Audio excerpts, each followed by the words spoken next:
السلام علیکم ورحمۃ اللہ وبرکاتہ۔ دوستوں، میں نفیس اکبر قاسمی۔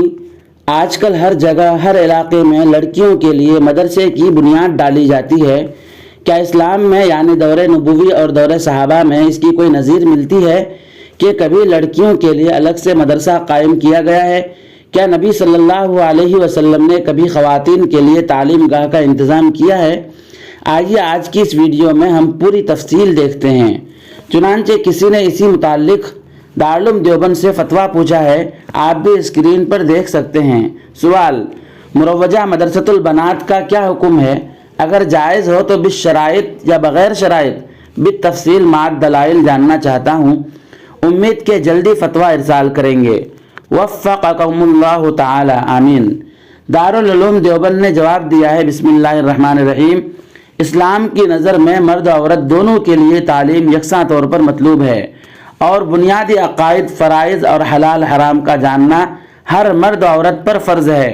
قرآن کریم نے علم کو انسانوں کے لیے بطور انعام الہی کے بیان فرمایا ہے، اور اس میں کہیں بھی مردوں کی تخصیص نہیں ہے۔ نیز مستند احادیث میں عورتوں اور اپنے اہل و عیال کو تعلیم دینے کا حکم دیا گیا ہے۔ چنانچہ تعلیم کے لیے عورتوں کا ایک جگہ جمع ہونا اور آپ علیہ السلام کا ان کی درخواست پر ان کی تعلیم کے لیے ایک دن مخصوص کرنا بھی صحیح احادیث سے ثابت ہے۔ اسی وجہ سے امام بخاری رحمۃ اللہ علیہ نے اسی عنوان پر ایک باب قائم فرمایا ہے۔ نیز تجربے سے ثابت ہے کہ اجتماعی تعلیم جس قدر مفید ہوتی ہے، انفرادی تعلیم اتنی مفید نہیں ہوتی ہے۔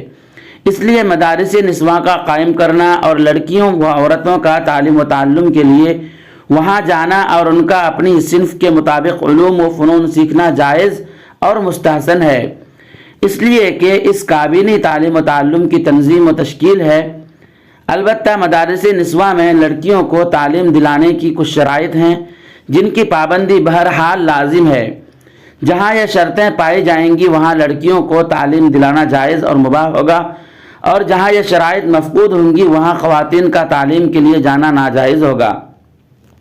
وہ شرائط درج ذیل ہیں: نمبر 1، خواتین کی تعلیم گاہیں اور اسکول و کالج صرف اور صرف خواتین کے لیے مخصوص ہوں، مخلوط تعلیم نہ ہو، اور مردوں کا ان تعلیم گاہوں میں آنا جانا اور عمل دخل ہرگز نہ ہو۔ مدرسے کا جائے وقوع فتنہ و فساد اور اس کے امکان سے بھی محفوظ ہو۔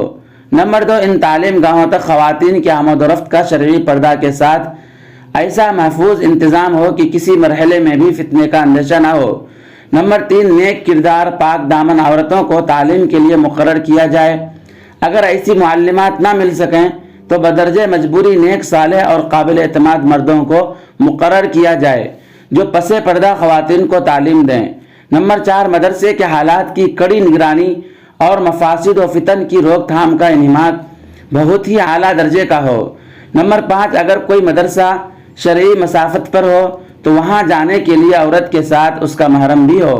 نمبر 6، مدرسہ والوں کے عقائد اہل سنت والجماعت کے عقائد کے موافق ہوں تاکہ ان مدارس میں تعلیم حاصل کرنے سے عقائد خراب نہ ہوں۔ مذکورہ بالا شرائط کے ساتھ اگر کسی جگہ تعلیم دی جاتی ہو تو وہاں لڑکیوں کو تعلیم دلانا جائز اور مباح ہوگا۔ واضح رہے کہ لڑکیوں کو تعلیم دلانے میں والدین کی ذمہ داری ہے، اگر کہ وہ یہ کوشش کریں کہ کم عمر میں ہماری لڑکی زیادہ سے زیادہ تعلیم حاصل کرے، کیونکہ بڑی لڑکیوں کو دور دراز بھیجنے سے مفاسد ہیں۔ اس لیے بالکل شروع سے ہی ان کی تعلیم کی طرف توجہ دی جائے۔ واللہ تعالی عالم۔ دارالفتہ دارالعلوم دیوبند۔ پھر ملتے ہیں کسی نئی ویڈیو کے ساتھ۔ السلام علیکم ورحمۃ اللہ وبرکاتہ۔